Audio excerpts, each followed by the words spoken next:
We're live. Are we? Well, it says we're live. I hope we're live. No, I don't know. I don't know. We're doing our best here. Can people see us? That's what matters. No, there were commenters, but there's nobody in here. So It's Mind Your Banners Postgame. 13. He's Mike Niziolek. I'm Zach Osterman. That was something.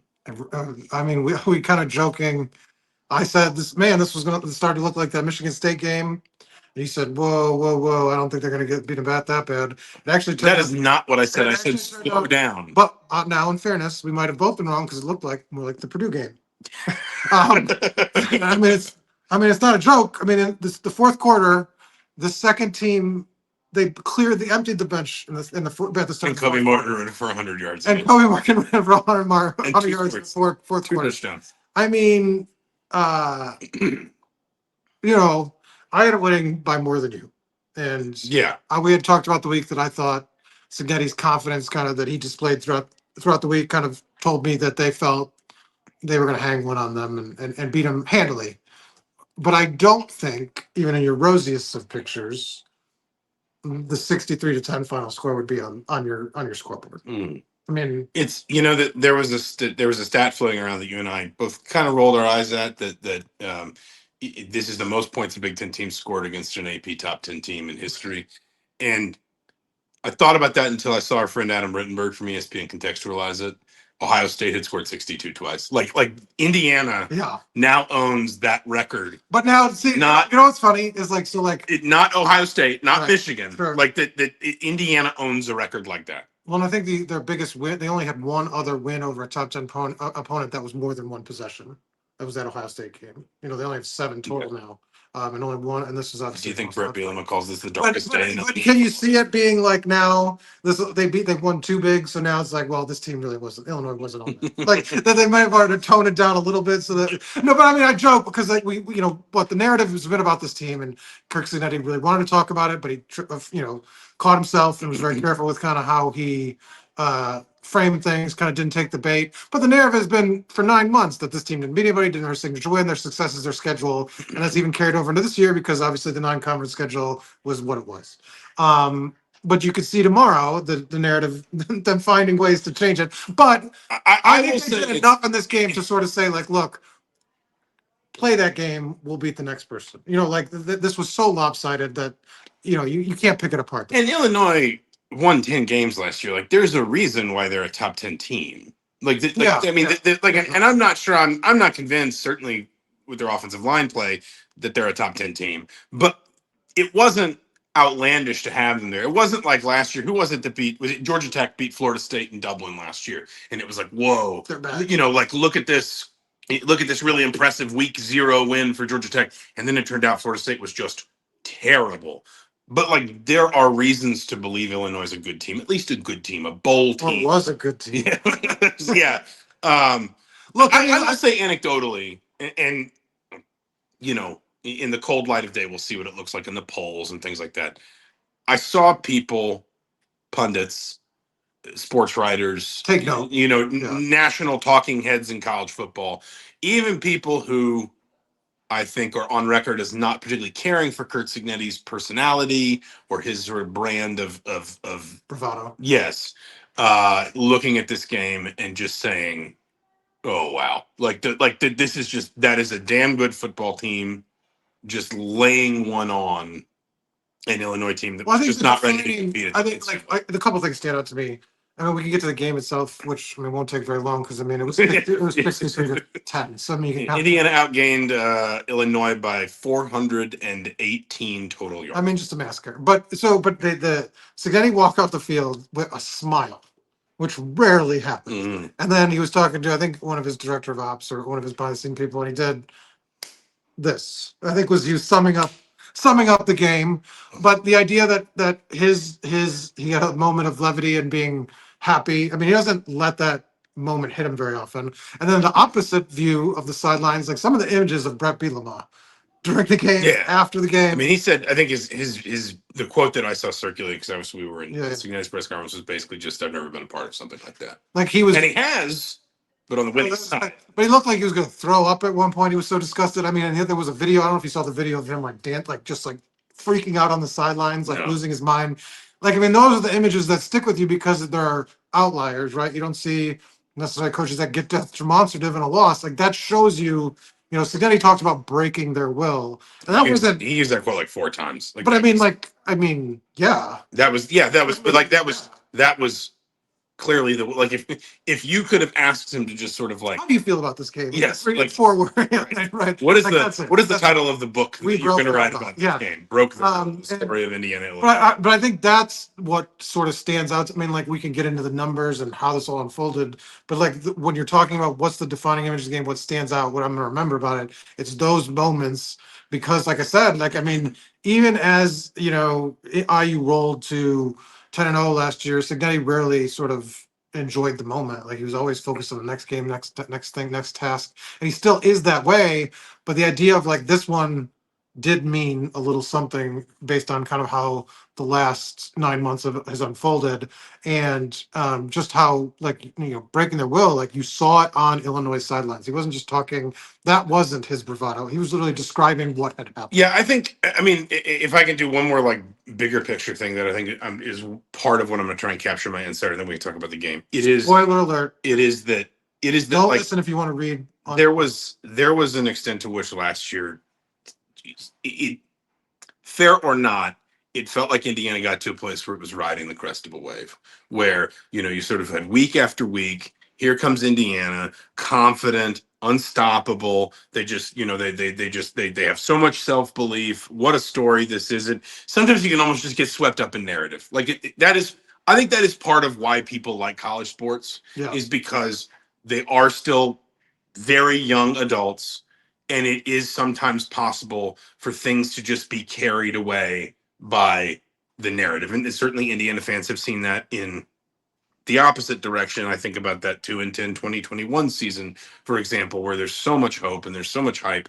And once it starts going wrong, there is just no way to stop, no way to arrest the negative momentum. Last year felt a little bit like the opposite of that. That like once Indiana really started sailing, it was just like, other than that Ohio State game, and then obviously Notre Dame, but end of season games are their own thing. It just sort of felt like, well, no one can. This boulder is rolling too fast down the hill now. This was not that. Like, we had this game circled, we being the Big Ten, for months, and we knew that non-conference season was just preamble to this game for Indiana. There was preseason. There was all kind of buildup. There was all kind of, like, we had months to talk about this game, to sort of highlight all the, is Illinois this year's Indiana, which I'm guessing they're not at this point.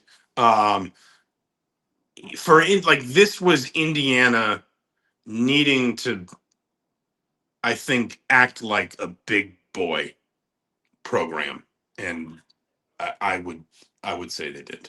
I would say they did. Yeah, I mean, we could get into the game a little bit, how it unfolded now, but I mean, Cignetti just, like you said, he saw something. They saw things on film. They felt confident going into the week.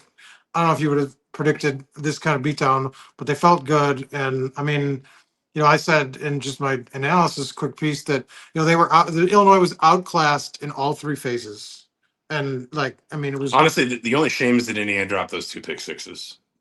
Right, like, because then Indiana could claim they scored a touchdown in every phase. Because that is essentially the. I mean, they had as many drop pick sixes as they had incompletion. Someone in the press box said, and I didn't get a chance to check this, Mendoza was 21 of 23 for 267 and 5 scores. They said he did not throw an incompletion on a scoring drive. I mean, that his only 2 incompletions were on drives where they punted. And he was really critical of those 2 incompletions. He was really upset. Yeah. He was down on himself. I mean, obviously it made a difference. But in terms of the game itself, I mean, where do you want to start? I mean, I think you have to start, even without Fernando Mendoza. I think if you had Alberto Mendoza in the game for that entire thing, I think they would have won this based on how the defense played. Yeah. I mean, I think if you had fictional West Wing universe Supreme Court Justice Roberto Mendoza at quarterback, like, it was, we talked about this in the pregame buildup, whatever. I know we talked about it on the podcast. Illinois was third to last in the conference coming into this game in tackles for loss allowed. They were last in sacks allowed. Cignetti said post game. Somebody asked him about the pass rush. He said, "Watch the Duke game. They were in their face all the time." Yeah. And I mean, but by the second half, Illinois wasn't even running like two read stuff. Everything was drop set for us because they knew they could not block. And I think this was like it's hard to be critical of a defensive line when they had 30 tackles for loss in the two games previous to this one, but you did feel like that pass rush was a little bit slow developing compared to where it got to last year. And they played some weird opponents, and and they were doing some different things. But like still, you sort of looked at that group and you said, are they going to have the impact that they did a year ago? Tonight, Mikhail Kamara, like I'm just going to move it over here so we can look at the who 1, 2, 3, 4, 5, 6 different players have at least half a sack. 2 players have 2 sacks. I think it's telling that both of those players are defensive tackles. Like they were winning inside. They were winning in the spot. Well, but here's a couple of things I would say, because I think the drive that where everything ended for Illinois was when they were backed up to their 1 yard line or 2 yard line, and the only thing they could do to prevent from getting a safety is hold everybody at the defensive front. But they were also and I saw people kind of tweeting like, oh, people are questioning our defensive line. Like, let's talk about Brian Haynes. Because like what he's doing, he's mixing up his personnel. They're running a lot of, especially in the first half. They got away from it in the second half because it didn't matter. but like running a lot of 3 linebacker stuff, going from 4-3 to 3-4 to 3-3-5, like mixing it up. Like they had no idea where the pressure was coming from. They couldn't block the interior guys to begin with. Like it wasn't just the defensive line showed up. Like scheming, man. Like they were outclassed. Like their offensive line was seeing go. Like I mean that's when they were backed up to the line, all they could do was try, and like they got a personal foul. Like they were just so overwhelmed in that moment, and that's when I was just like, this is done. This is done with. But I mean, just really impressive, and I mean, you do have to give credit to the front four, both groupings really. I mean, the backups. I mean, Mario Landino had another big game, 2 career high. Well, I was just gonna what I was gonna point out for you so rudely cut me off was that the 2 guys with 2 sacks are both tackles. Like that's not where you're supposed to be getting sacks. That's where double teams go. Yeah. Like that's and the idea that Indiana was winning so comprehensively at the point of attack. I mean, it's just like it was just. But my point was like I think the guards were looking to their right and left to figure out where the blitzers were coming from. The tackles were becoming more of a problem, and some of them were winning one-on-ones. But I'm saying like they had no idea where people were coming from, and it showed by the fact that like everybody was getting through. I mean, it was they had the one bust, and that's really the only negative thing you could say about the defense the entire day. Yeah, and I mean, and listen, if you want to nitpick, like that's still like the one big question is sort of secondary organization and communication, and now the Lewis Moore thing comes up again next week. But Indiana's not going to worry about that tonight. I mean, another explosive day for the run game. That's 300 plus yards in all 4 games this season. Only the 2 penalties. I know Cignetti will harp on the penalties because they're pre-snap. They're structural penalties. He'll say linemen should, but like they're not committing really damaging penalties. They're not turning the ball over. It's another game where they don't turn the ball over. I mean, they just. I don't know when the last time they've gone. What was now? It's 4 in a row for 300 plus. I think it was that same year. Was it? I mean, 1987. Maybe it was like one time in the last 3 decades they've done it 4 times in a row, 300 yards in 4 straight games. That's impressive. And Kobe Martin, who, as we mentioned kind of earlier, is your leading rusher because he just played the 4th quarter and had 100 yards. Yeah. They were giving carries to Solomon Van Horst. I mean, obviously all 3 quarterbacks played. I'm just kind of incredible. I will say Mendoza. Really strong day, but the chemistry, I think what it was interesting to me now is Surratt and Cooper are starting to look like your 1 and 2 receiver. Like they spread the ball around last year all throughout the year, and Surratt wasn't like sort of the main guy all the time, and they didn't really have a number 2. It was like all different guys every week. I mean, these guys emerged, and Cooper, when I wrote about it in my preview, had not played very well against Power 4 opponents. 40% of his career production came against FCS opponents coming into tonight. He had never had a game like this against Power 5 opponent. He proved something, I think, to others. I mean, that he carried 4 guys on his back and almost scored a touchdown in the one play. Somehow caught that ball in the targeting call, which is one of the more impressive catches I've seen. Yeah. I mean, just really impressive. Not gaudy numbers, but 6 catches, 70 yards, a touchdown. Like, that's the kind of production next to Surratt that's going to make this team just impossible to handle for a secondary. I don't really have anything else to say about this game. I mean, I do think it's important to talk about next week, only because Kinnick Stadium is the place that sneaks up on people. Like the most I think the most relevant example that I can think of in like my living memory on this beat, not about Indiana specifically, but is, was it 2016, 2017, somewhere in there, Urban Meyer's Ohio State. I think they won a game at Penn State where they had to come back in the second half. It was really dramatic. They won really late, and it was just like, this crowning moment, huge win. And then they went into Iowa City and they got absolutely buried. They lost like 56-23. Now, I don't think that's going to happen, because I think one of the most fundamental things that it seems like Cignetti believes this team is proving to him, and then by extension everyone else, is its ability to just every day is the same. There's no focus on anything but here and now, and we're not worried about that, and we're not, and like there was already a lot of, from at least the players I talked to, there was already a lot of like, but Iowa's going to be tough too. We're moving on to Iowa, whatever. Indiana should win that game. Indiana will be favored in that game. Anyone who picks that game will pick Indiana. That stadium does have some form for tripping you up if you're not ready. Yeah, I think it helps that it's not a night game though. Yeah. That will make a difference in terms of the atmosphere and sort of all that. But it's hard to imagine them overlooking a game just based on how they've kind of been focused on each moment, kind of Right. going back the last year and a half. For a few minutes, if you want, I'm sorry, late, but if you have any questions, we got a lot of people watching. Any questions in the comments? I mean, a lot of people cheering on the team. But if you have any questions, we could do another minute, because like I said, there's not a lot to discuss in terms of like how this unfolded. I mean, it was just a one-sided. I wrote it was their least average yards per play for Illinois since 2021. It was just a complete massacre. I mean, to come back to the Bielema quote where he said, like, I'm at a loss, like I've never been a part of something like this. Again, I think last year you would have gotten coach, especially second half of the season, that would have looked at Indiana and just said, like, man, Indiana's a wagon, and we're just gonna get rolled underneath them. Right. And we just gotta, we gotta deal with that. Like you think about like Jonathan Smith, for example, or I mean, even somebody like Jed Fish might have felt that way a little bit, even knowing that they weren't going to, he wasn't facing Curtis Rourke.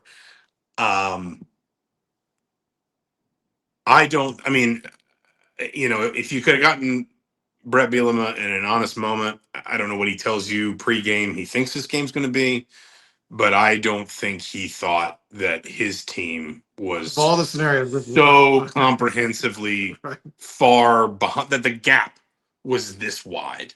Well, one question I have for you. So we talked a little bit during the week about historical perspective, and where this game ranks and things like that. But is this the most surprising outcome to a game you've covered? I think the only reason that I wouldn't say it's surprising is simply because there were games that surprised me more last year because I'd never seen Indiana do that. I knew Indiana, like Nebraska last year, maybe surprises me a little bit more simply because unprecedented. Yeah, like it felt like, well, I didn't know Indiana could beat. But you've talked about this. No, I get it, but it's more the idea that like Indiana, like because of last year, Indiana has form for right. If you show that kind of weakness, then they will shred you. They won't. Somebody in the comments did say, "Did we even throw the ball in the second half?" And the answer is not a ton, because Indiana. You didn't throw it in the fourth quarter at all because all the backups were in. So they didn't throw. I don't know when the last throw was though. But I mean, I want to say Mendoza was like 17 of 19 at halftime, so I don't think he attempted more than maybe 4 or 5 passes in the second half. His last pass came with 2:43 left in the third quarter. Okay, it wasn't like Indiana was out there intentionally running it up. I mean, Cignetti put his backup quarterback. I mean, at one point he was playing his third string quarterback. But this is because of last season, we know that Curt Cignetti coach teams will do this to you. If you roll over and show your stomach, they will go for it. Yeah, but I mean, to outclass a team that was in the top 10 this badly, I mean, I just think it's another level, right? Even, Yeah. I mean, Nebraska didn't have this kind of experience last year. It didn't Well, have but this kind of as you quarterback last said, year. we know. I mean, what's going to happen tomorrow is that They'll just comment. the Yeah. narrative is going to be that One Illinois. question, Mark asked, what is Coach Sig doing differently? His winning percentage shows he's doing something. It's a good question. I think if anybody had the answer, they would know. But I think it USA Today looked at had that. a story Did about they? that this I week. didn't see that. It didn't go in the print, so I didn't. It wasn't about Mikael Kamara, so you might have missed it. I don't know about that. No, but I mean, I think some things that I think stand out to me. His longevity with his assistants right now, the trust he puts into him, kind of how the back and forth and kind of the setup he's kind of has in his organization. I think what's funny is I used to cover Virginia Tech, and they're talking about modernizing the football department, and going to a GM, and doing all these trendy things. And Cignetti like, "What do you need all that stuff for? Mhm. Like, I'm the guy. I'm the coach." And sort of, it's a very interesting sort of throwback approach. But he's also very good at delegating to his assistants in a way that I think feeds their success. And look, I said this going back now for a year and a half. The talent evaluation, what he's done in the portal, I think has to be at the top of the list. And there's no secret to that. That's his sort of secret sauce. But I think his talent evaluation is a step above based on the last 2 years. Maybe we'll need more data to see how kind of when we get away from those JMU guys, especially. But I think that to me is like has to be at the top of the list. They've six. I mean, Riley Milkowski today. I think if Roman Hendry. yeah, Look at all these transfers. I think if you're talking like structure and X's and O's, I think the ability he's shown consistently to know how to put quarterbacks in positions to succeed is a really big piece of it, because that is obviously the most important position on the field. Is exceptionally difficult in college, and it's exceptionally difficult at a time when rosters are fluctuating, pieces move in and out. You aren't able to build quality depth at the same level that you were 10 years ago, because the guys that would have been your depth pieces will go somewhere else a tad quarterback away from getting fired to now. play. Yeah, I mean, you've got like you literally have head coaches making coordinator hires just trying to pick up and essentially just install offenses. Yeah. And bring quarterbacks, wide receivers, et cetera, with them. I think if you're talking about X's and O's, that's a really big piece of it for me, is that he's able to take each quarterback that he has on his own merits and say, I have my system and what I want to do, but within that, I am able to be flexible and creative enough to make sure that this guy has what he needs, and this guy has, like, it was striking to me, and I won't get too much off this tangent because I want to add something intangible that was in that story I wrote about Cignetti this week. It was striking to me, for example, that when he left James Madison, there was never any noise about Jordan McLeod coming with him. Jordan McLeod was Sun Belt Player of the Year. If Indiana had signed the Sun Belt Offensive Player of the Year at quarterback under any head coach, you would have said, right, that's a really big pickup for Indiana. There was never any noise about McLeod coming with them. It was like Cignetti was able to say, no, at Indiana, I will need something different. I will need something, maybe is it better overall? I don't know, but it's better at this or it's better at this. I'll need something different. And I think that underpins, in terms of X's and O's, a lot of his success. Something else, and this did make this story. I talked to Paul Tortorella, who is, I think that, yeah, I called him John Tortorella all week because of the hockey coach, but it's Paul Tortorella. He's the head coach at IUP. He was Cignetti's defensive coordinator, and he took over when Cignetti left. And he was talking about, I was asking him this. I was saying, like, every coach talks about doing these things. What about his process works? Why is he different? And he said to me, he doesn't worry much about stuff that doesn't have to do with winning.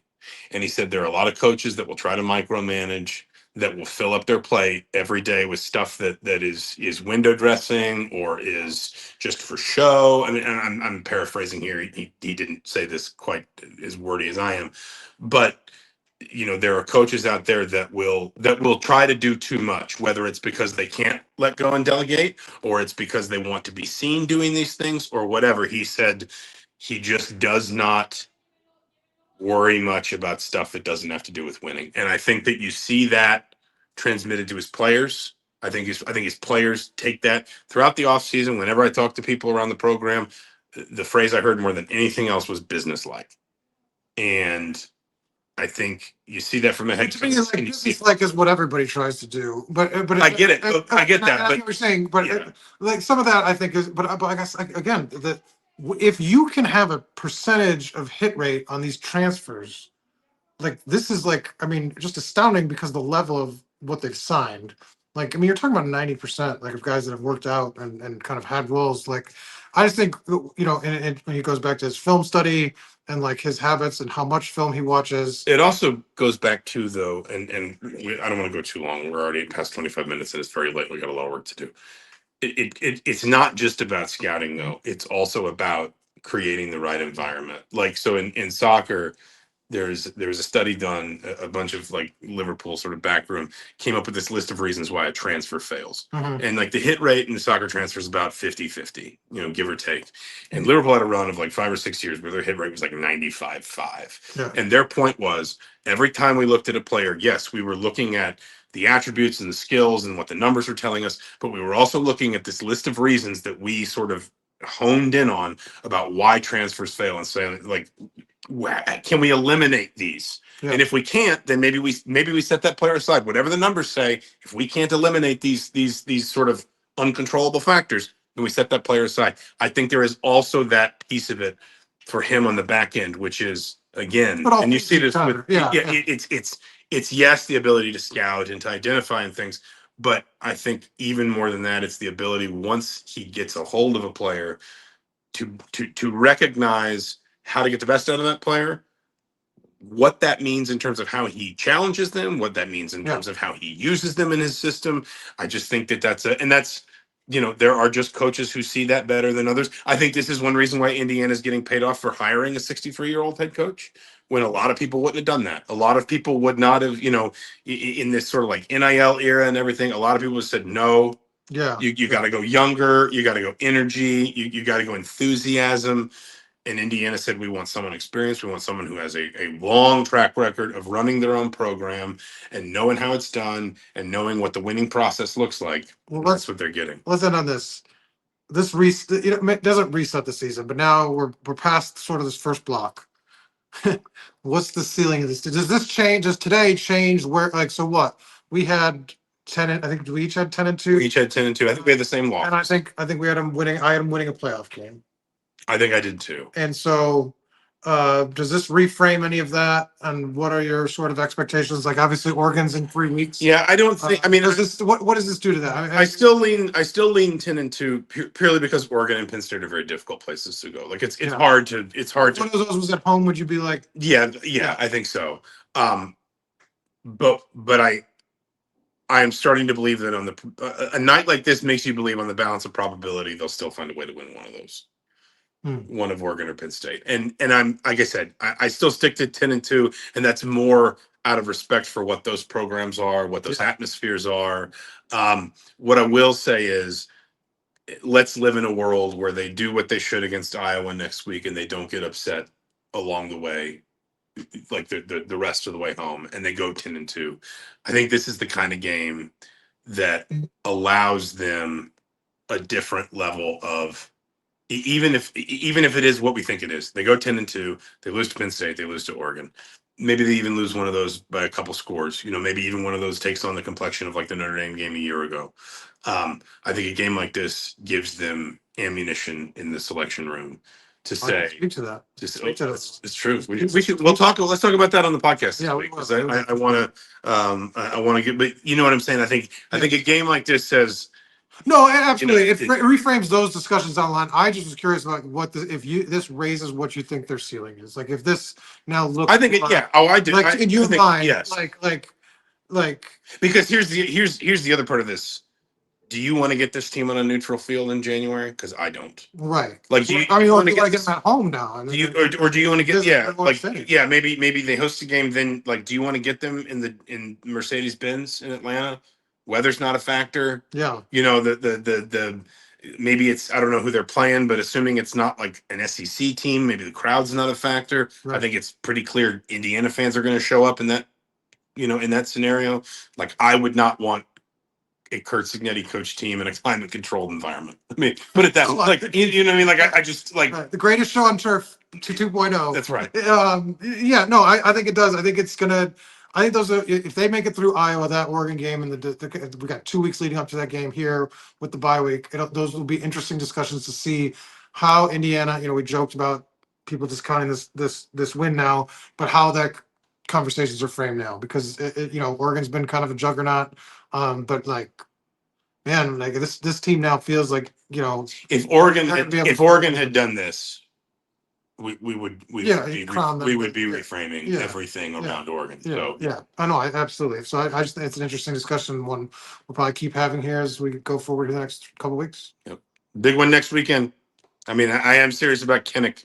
It sneaks up on people. Todd still has PTSD. But he says seeing Bielema on the side, broken on the sideline with Schadenfreude. It was broken. It's- you should look at if you hadn't seen those images. He's like I think it was after the last Mendoza touchdown. He's on his knee, just like look like he's gonna be sick. Like it was disgusting. Schadenfreude is everyone's favorite kind of Freud. He's Mike Niziolek. I'm Zach Osterman. This has been Mind Your Banners Postgame for Indiana 63, Illinois 10. We'll be back midweek, but between now and then, heraldtimesonline.com, indystar.com/sports for all of your postgame coverage. We will talk to you soon.